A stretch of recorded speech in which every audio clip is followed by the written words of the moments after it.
नमस्कार, आपण पाहताय कोकणशाही चॅनल, कोकणच्या समृद्धीचं. मी चिन्मय गोगळे. कोकणशाहीच्या सकाळच्या बातम्यांमध्ये आपणा सर्वांचं स्वागत.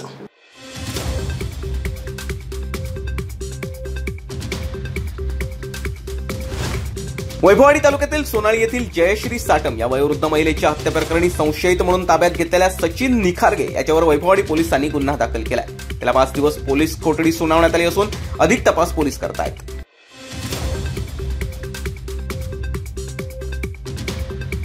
वेंगुर्ला तालुक्यातील मातोंड येथील विकी गावडे यांच्या चपरावर तब्बल 10 फूट लांबीचा अजगर आढळून आला. त्याला पाहून सर्वांचीच पाचावर धारण बसली. ही घटना काल रात्री 9:30 वाजण्याच्या सुमारास घडली. सर्पमित्र महेश राऊत यांच्या सहाय्याने त्याला नैसर्गिक अधिवासात सोडण्यात आलाय.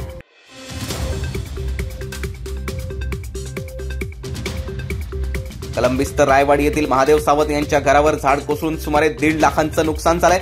मात्र सुदैवानं कोणतीही जीवितहानी झाली नाहीये. घरातील सामानाचं नुकसान झालं असून चपराचा काही भाग पूर्णपणे तुटून गेला.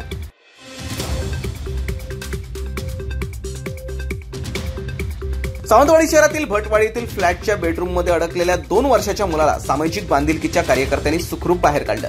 या मुलानं बेडरूमला आतून कडी घातली होती. बाहेर येता येत नसल्यानं तो मोठमोठ्यानं रडू लागला.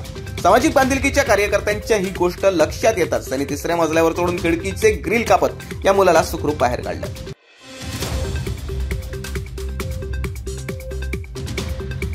मुलाच्या मृत्यूस कारणीभूत ठरणाऱ्या संबंधित कर्मचारी आणि ठेकेदारासह मुख्याधिकाऱ्यांवर अद्याप कारवाई न झाल्यानं मृत ग्लेन डिसोजा याच्या वडिलांनी 15 ऑगस्ट रोजी उपोषणाचा इशारा दिलाय.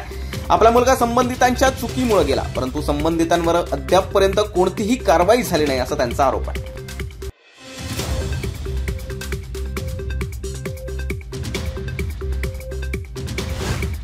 आणि याबरोबरच कोकणशाहीच्या सकाळच्या बातम्यांमध्ये इथेच थांबतोय. पण तुम्ही मात्र ताज्या अपडेट्स जाणून घेण्यासाठी कोकणशाहीचं YouTube चॅनल आता सबस्क्राईब करा, फेसबुक पेज लाईक करा आणि Instagram पेजला फॉलो करायला विसरू नका. धन्यवाद.